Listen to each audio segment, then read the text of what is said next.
മലയാളികളുടെ മനസ്സിൽ ആദ്യം ഓടിയെത്തുന്നത് വർണ്ണാഭമായ പൂക്കളങ്ങളാണ്. പല വർണ്ണങ്ങളിലുള്ള പൂക്കൾ കൊണ്ട് മുറ്റത്ത് നെയ്ത പൂക്കളങ്ങൾ ഓണക്കാലത്തെ മാത്രം കാഴ്ചയാകുന്നു. പണ്ട് മുതൽക്കേയുള്ള ഈ രീതി നാം ഇപ്പോഴും തുടരുന്നുണ്ട്. എന്നാൽ കാലത്തിൻ്റെ മാറ്റം പൂക്കളങ്ങളിലും പ്രതിഫലിക്കുന്നു. റെഡിമെയ്ഡ് പൂക്കളങ്ങൾ ഇതിന് ഉദാഹരണം.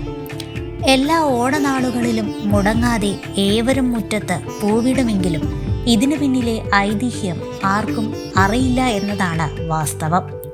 തൃക്കാക്കരയപ്പനായാണ് പൂക്കളത്തെ കണക്കാക്കുന്നത്. തൃക്കാക്കരയിൽ നിന്നും ദൂരെയുള്ളവർക്ക് തന്നെ വീട്ടുമുറ്റത്ത് പൂക്കളമുണ്ടാക്കി അതിൽ പ്രതിഷ്ഠിച്ച് ആരാധിക്കാൻ തൃക്കാക്കരയപ്പൻ അനുമതി നൽകിയത്രേ. അന്നു മുതലാണ് ഓണനാളുകളിൽ മുറ്റത്ത് പൂക്കളങ്ങൾ ഇടം പിടിച്ചതെന്നാണ് ഐതിഹ്യങ്ങളിലൊന്ന്. ഓണപ്പൂക്കളങ്ങൾക്ക് നടുവിൽ സ്ഥാപിക്കുന്ന മാതേരിനെ തൃക്കാക്കരയപ്പനായി സങ്കല്പിക്കുന്നു. വർഷത്തിലൊരിക്കൽ തൻ്റെ പ്രജകളെ കാണാൻ അനുവാദം ലഭിച്ച മഹാബലിയെ വരവേൽക്കാൻ വേണ്ടിയാണ് വീട്ടുമുറ്റത്ത് പൂക്കളം തീർക്കുന്നത് എന്നത് മറ്റൊരൈതിഹ്യം. പൂക്കളം തീർക്കുന്നതിനുമുണ്ട് ചില ചിട്ടവട്ടങ്ങൾ. ചാണകം മെഴുകിയ തറയിൽ വേണം അത്തം മുതലുള്ള 10 ദിവസം പൂക്കളം തീർക്കാൻ. അത്തം നാളിൽ ഒരു നിരയുള്ള പൂക്കളമാണ് തീർക്കേണ്ടത്. രണ്ടാം നാൾ 2 നിര, മൂന്നാം നാൾ 3 നിര, അങ്ങനെ ഓരോ ദിവസവും നിരകളുടെ എണ്ണം കൂടും.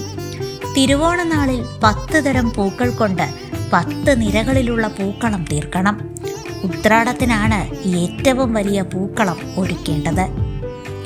കാണം വിറ്റും ഓണമുണ്ണണമെന്നാണ് ചൊല്ല്. എന്നാൽ ഇന്നത്തെ സാമൂഹിക അന്തരീക്ഷത്തിൽ ഈ ചൊല്ല് അപ്രസക്തമാകുന്നു.